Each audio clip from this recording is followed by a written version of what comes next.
A very good morning, my dear students. So I'll continue with the bacterial zoonosis presentation. So in the last video, I had uploaded two diseases, that is salmonellosis and brucellosis. So today you'll be learning about leptospirosis and plague. So all these four together constitute bacterial zoonosis of public health importance. So now let's see what is leptospirosis. So leptospirosis is essentially an animal infection by several serotypes of Leptospira. So as we say, for any zoonotic disease, it's principally a disease seen in animals wherein a human is being incidentally infected. So same with leptospirosis. And the disease manifestations are many and varied. Like any other disease, you have varied manifestations ranging from mild febrile illness to severe and sometimes fatal disease. So this is how any disease presents with liver and kidney involvement. Here in leptospirosis, you could see liver and kidney involvement, and this is considered to be the most widespread of the diseases transmissible from animals to man. So among all the bacterial zoonoses, this is most widespread disease. So what are the epidemiological determinants? So as like any epidemiological determinants, first we go with the agent factor. So the agent here is Leptospira. Leptospira are otherwise also called as spirochetes. So they are thin and light motile spirochetes which are 0.1 to 0.2 micrometer wide and 5 to 15 micrometer long, and they have hooked ends. So you must have studied about this in microbiology in your 5th term. So what is the source of infection? So Leptospira are excreted in the urine of infectious animals for a long time, often for an entire lifetime in case of rodents. So you know it's an infection seen in animals, and so the urine of these infected animals contain this Leptospira for the entire lifetime, especially in case of rodents. So who are the animal reservoirs? So we know it's a disease which is seen amongst animals. So which are the common animals which are involved? So this leptospirosis affects wild and domestic animals such as rodents, rats, mice, etc. So what are the host factors? So coming to the age, children acquire the infection from the dogs and more frequently than adults, because children tend to play with dogs than adults. And coming to occupation, human infections are usually due to occupational exposure to the urine of infected animals. As we know, it's a zoonotic disease wherein humans acquire it through animals. So how do they get it from animals? Through the urine of infected animals. So therefore, these are the people who are at high risk: agriculture workers, livestock farmers, workers in rice fields, sugarcane fields, etc. So all these people are prone for occupational exposure of leptospirosis. So immunity, when we speak of immunity, immunity follows infection by leptospirosis. So what are the environmental factors contributing to the spread of this leptospirosis? So it is acquired through contact with an environment contaminated by urine and feces from carrier animals or other infected animals. So the animals can be the infected animals, or it can be the animals who are carrying leptospirosis but who do not show signs and symptoms. So either of them, their urine and feces contain leptospirosis, and when this is contaminated in the environment, you can acquire through this environment. So this leptospira shed in the urine can survive for weeks in soil and water. So this is the reason why we easily contract the disease, because the organism which are found in urine can survive for weeks in soil and water. So environmental contamination may reach high levels in areas where carrier animals frequently urinate. So where these animals frequently urinate, perpetually you can see leptospira in the soil and water, as they can survive for weeks. So how is it transmitted? So we want to know how is it transmitted. So like any other disease, the disease can be transmitted by direct contact or by indirect contact. So by direct contact, so if the skin has any abrasions or through intact mucous membrane, you can acquire the disease when the skin or the mucous membrane comes in contact with urine or tissues of infected animals. So that is what we mean by direct contact. So indirect contact, how do you acquire through indirect contact? It is through the contact of the broken skin with soil, water or vegetation which is contaminated by urine of infected animals. In direct contact, there is direct contact of urine of infected animals to the human being. Here the urine contaminates the soil and water, and when this soil and water gets in touch with the broken skin, you get leptospirosis. So this is the difference between direct and indirect contact. Sometimes indirect contact can also be through ingestion of food or water contaminated with leptospirosis. So direct ingestion of the food or water contaminated with the urine or feces also contributes to leptospirosis. So this is about direct and indirect contact. So the other source of transmission is through droplet infection. So infection may also occur through inhalation, as when milking infected cows or goats by breathing air polluted with droplets of urine. When you are milking, yes, you are in that environment, and this environment is polluted with droplets of urine which has leptospira. This is how you can acquire droplet infection. So direct man-to-man infection is very, very rare. So what is the incubation period of leptospirosis? It's usually 10 days, but it may range between 4 to 20 days. So how do you control leptospirosis? You can give antibiotics, and penicillin is a drug of choice, and other antibiotics such as tetracycline and doxycycline are also effective. And what are the environmental measures which you can take to control? This includes preventing exposure to potentially contaminated water. So ensure that the water what you consume is safe and potable to drink, and reduce contamination by rodent control. Another area how you can control leptospirosis is by controlling the rodents, because the urine of these rodents is the source of infection for human beings.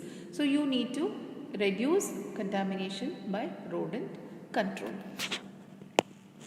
So you can, there is vaccination also, though it is not found in India. So immunization of farmers and pets prevents disease. In some countries, for instance, Italy, USSR and China, where certain occupations carry a high risk of infections, vaccines are available and are being taken. So this is about leptospirosis. Now the next bacterial zoonosis which you would be getting to know today is about plague. So again, what is plague? It is primarily and basically a zoonosis caused by Yersinia pestis involving rodents and fleas. So it's primarily a disease which affects rodents and fleas caused by Yersinia pestis. So it exists in natural foci and is transmitted by infected fleas bites to humans. So how do we humans acquire plague? Is through flea bites. Unlike leptospirosis, we were acquiring infection by taking food or water contaminated with urine or feces of infected animals. Here this is a vector-borne disease wherein we get infected with the bite of fleas. So what is the problem statement? So plague is often seen as a problem of the past or an ancient disease that is unlikely to reappear. Yes, we do know that the plague was created a havoc in the past, but it doesn't mean that there are no plague cases now. Even now, here and there, sporadic cases of plague are seen throughout the world. So including India. Even in India, there are plague cases seen here and there, but not like how it was earlier. So this is what we mean by saying, but continued outbreaks throughout the world attest to its tenacious presence. So we mean to say that cases are there throughout the world in a sporadic form. So like any other disease, we want to know the epidemiological determinants of plague as well. So what is the agent? We know that the agent is Yersinia pestis. So how does it look and what is it? It's a gram-negative, non-motile Coccobacillus, and this bacilli occur in great abundance in the buboes. Buboes are nothing but the lymph nodes, blood, spleen, liver and other viscera of infected persons, and in the sputum in case of pneumonic plague. So pneumonic plague is more dangerous in terms of the transmission the chances of transmitting to another human being is very high in case of pneumonic plague. So your cough and your droplets can transmit the infection. So who is the reservoir of infection? Yes, wild rodents are the natural reservoirs of plague. And source of infection is, of course, infected rodents, when rodents are the reservoirs and they are the source of infections, and fleas and cases of pneumonic plague. As I told, infected rodents are the source of infection and fleas are the source of infection. Through flea bites is how we get the infection. And human cases of pneumonic plague is another source of infection. So most of the bacterial zoonotic diseases are transmitted by animals to humans, and human to human transmission is rare. But in plague, we do have human to human transmission, especially in case of pneumonic plague. When a human being suffers from pneumonic plague, he can transmit the infection to another human being through the droplets. Now, what are the host factors in plague? So, coming to age and sex, all ages and both sexes are susceptible for plague. And when it comes to human activities, man may come into contact with natural foci in the course of hunting, grazing or cultivation. So through this process, he may get in contact with rodents or fleas. And movement of people. Plague is associated with movement of people, and not only people, and even cargo by sea or land. So what happens when there is movement of people or cargo by sea or land? Rats and fleas are transported in this way. So the rats and fleas come along with this cargo. So what is the immunity status after plague infection? So man has no natural immunity, obviously. If we had natural immunity, we wouldn't be suffering from plague. But immunity after recovery is relative. So generally, though we do not have natural immunity for many diseases, but at least we acquire immunity after an infection. But in plague, immunity after recovery is very, very relative. Now, what are the environmental factors which favor the spread of plague? Plague season starts from September until May, and the disease tends to die out with the onset of hot weather. So when it comes to plague, the organism do not survive in hot weather, as well as even rainfall, the chances of transmission of plague reduces, because during rainfall the flat fields tend to flood the rat burrows. Heavy rainfall, especially in the flat fields, tend to flood the rat burrows. All these rat burrows will be flooded by the rain. So the chances of transmission of plague is less during rainfall or during peak summer. So between September and May, it can transmit the disease. So coming to temperature and humidity, a mean temperature of 20 to 25 degrees centigrade and a relative humidity of 60% and above are considered favorable for the spread of plague. Now, which is a vector? I said it is a vector-borne disease. So, which is a vector of plague? So, rat fleas are the vectors of plague, and again we have lots of species of rat fleas.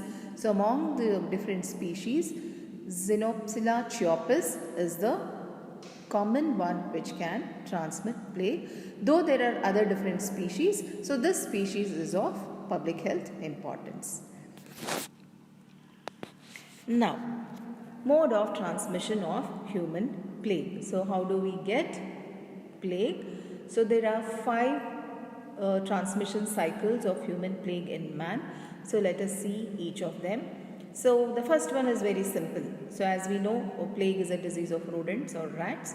So, you have a commensal rat, and from rat, the rat fleas acquire the infection, and by the flea bites, we human beings contract the disease. So, it's from commensal rat to rat fleas to man. So, which is the second transmission cycle? So, these are wild rodents which are seen in forest areas. From wild rodents, wild rodent fleas acquire the infection. From wild rodent fleas or through direct contact with wild rodents when human beings go to the forest for various activities, they contract the disease. Which is the third transmission cycle? So again, wild rodents. So you have pre-domestic rodents and you have commensal rodents.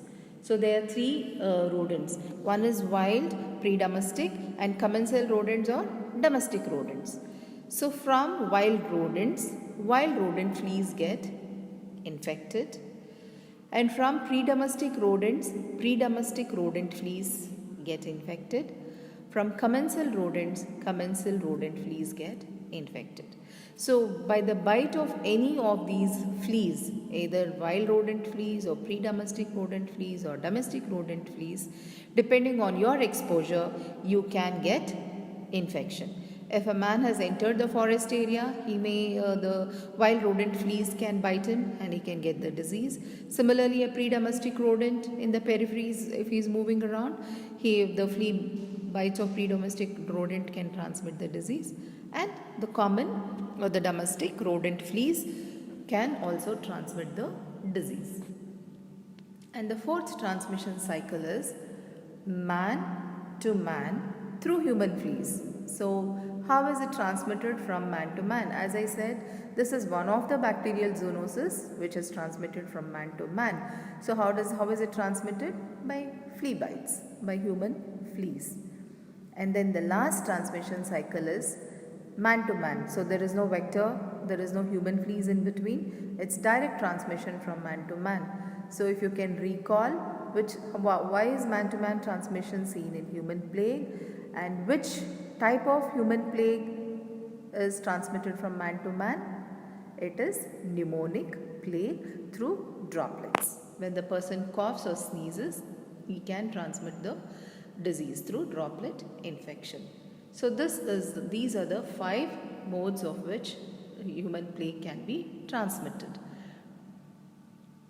So how was the disease presented in man? So you have something called as a bubonic plague. There are 3 presentations in man. 1 is bubonic plague, 2 is pneumonic, 3 is septicemia plague. So let's see what is bubonic plague. So the infected rat fleas, so as you know, we get plague through bite of rat fleas. So the infected rat fleas usually bite on the lower extremities and inoculate the bacilli. So they bite in the lower extremities and the bacilli are inoculated, and these bacilli are intercepted by the regional lymphatic glands. So once the rodent is inoculated, and it starts multiplying or proliferating in the regional lymphatic glands. And again, the different stages or presentations of plague has different incubation periods. So in case of bubonic plague, the incubation period varies from 2 to 7 days. Now coming to pneumonic plague, primary pneumonic plague is rare, and pneumonic plague is highly infectious and spreads from man to man by droplet infection. So I have been repeating about this point. So this is how it spreads through droplet infection. So what is the incubation period? So incubation period here again ranges between 2 to 7 days, whereas in bubonic plague also the incubation period was 2 to 7 days. So the last stage or the last presentation of plague is the septicemic plague. So a person can either have bubonic plague or pneumonic plague or septicemic plague. So what is septicemic plague? Primary septicemia plague is rare except for accidental laboratory infections. So both pneumonic plague and septicemic plague are rare. Bubonic plague is the commonest presentation. So which are the situations wherein septicemic plague can be seen? Accidental laboratory infections. It is seen among personnel working in the laboratories pertaining to this plague, Yersinia pestis. Maybe it can be either the finding out a vaccine or manufacturing a vaccine, or any kind of research activities pertaining to Yersinia pestis. So here when it speak of septicemic plague, the incubation period is less, which is between just 1 to 3 days. So this is more dangerous because the incubation period is very less and the patient can rapidly progress to mild, moderate to severe forms. So now at the end of any communicable disease, we want to know how we can prevent and control. So first and foremost, we want to control the cases to ensure that the further spread of disease in between cases is reduced. So how do you control the cases? Early diagnosis, notification, isolation and treatment. So how can you diagnose early? It is essential that plague susceptible humans and rodents to be examined bacteriologically to confirm the presence of plague. So here what you have to notice, you are not only trying to examine bacteriologically the human beings, you also have to examine the rodents for bacteriological confirmation of plague, because once it is the diagnosis is established in rodents, so you have to control the rodents. Then notify. So plague is a notifiable disease. So it is a notifiable disease of international concern. So you have to notify the disease to health authorities, and you must be notifying it very promptly. You cannot take it lightly. So isolate. So all patients with pneumonic plague should be isolated. So bear in mind that you don't have to isolate. What are the three different types of plague? Bubonic, pneumonic and septicemic. So you are isolating only the pneumonic plague patients and not the septicemia or bubonic plague, because only pneumonic plague is transmitted from man to man through droplet infections. And then after case finding and notification, isolation, you have to treat. So treatment must be started without waiting for confirmation of the diagnosis. Even if you suspect a case of plague, you can start the treatment without waiting for confirmation of diagnosis. Streptomycin is a drug of choice, and tetracyclines also are included in the treatment. And then the next area wherein you have to focus to control or prevent plague is control of fleas, and then control of rodents, because we get infected from flea bites and fleas get infection from rodents. So first you concentrate on how to control the disease in man, and then you want to focus on how to control the disease in vector, that is fleas, and then control of rodents. So the most effective method to break the chain of transmission is the destruction of rat fleas by the proper application of an effective insecticide. So if we can break the chain of transmission, even if plague is seen in rodents, you can cut the chain of transmission and prevent the disease from humans being affected. So it's very important that you cut the chain of transmission through control of fleas. And last but not the least, yes, control of rodents. So continuous mass destruction of rodents is an important plague preventive measure. So you are trying to reduce the source of infection itself. So this is a very important way of controlling the source of infection in plagues by controlling rodents. And vaccination also is seen as a prevention and control method in plague. So these are the doses, and these are the dosage schedule and how is it administered. So you can just go through this table which is available in your PARC textbook. So, and then the last thing in prevention and control is chemoprophylaxis. So it should be, so whom do you give chemoprophylaxis? You can give chemoprophylaxis to all plague contacts, the medical, nursing and public health personnel who are exposed to the risk of infection. So which is the drug you are giving in chemoprophylaxis? The drug of choice is tetracycline. So tetracycline is also included as a drug of choice in the treatment along with streptomycin or tetracycline alone. So the physician will take a call on how he has to initiate the treatment. Thank you one and all for your patient listening.